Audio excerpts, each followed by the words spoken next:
Hi, I'm Tim Andrews. Like many of you, ASI and its employees have been sharing and talking and really thinking a lot about the long-standing systemic racism in America. I don't have all the answers. I don't think any of us do. But we've been trying, we've been reading, we've been talking, we've been sharing, we've been trying to understand.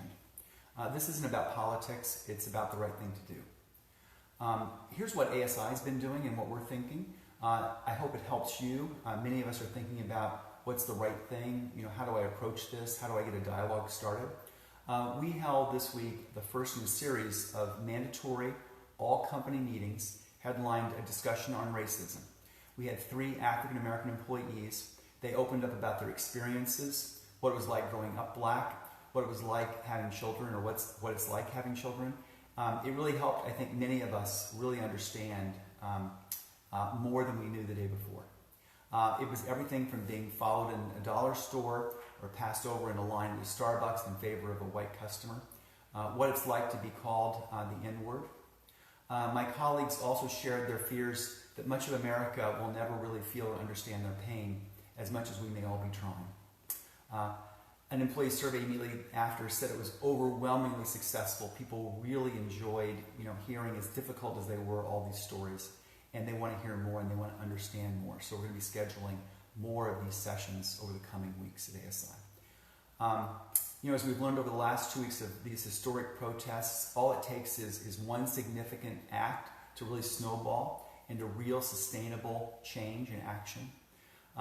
Many in the industry, for instance, have shared their support for the Black Lives Matter movement on their Facebook pages and social media and emails to their employees and to their customers. Some are going further. We've had a number of phone calls from people who are asking for lists of black-owned suppliers that they could do business with.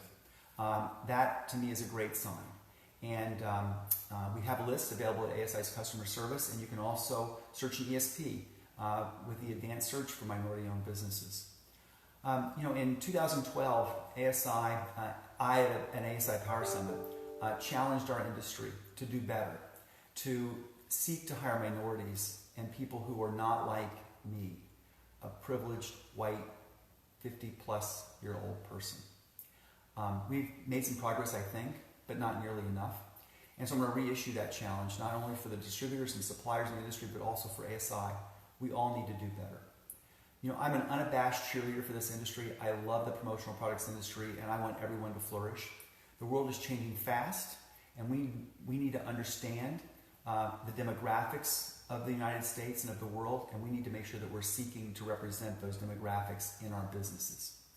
It's the right thing to do. It's the smart thing to do, and we all need to do it. I'm blessed to be in an industry like ours. We're filled with incredibly caring, generous people. They demonstrate their kindness all the time, all year, in many ways. May we all be better tomorrow than we were yesterday. Take care. Be safe.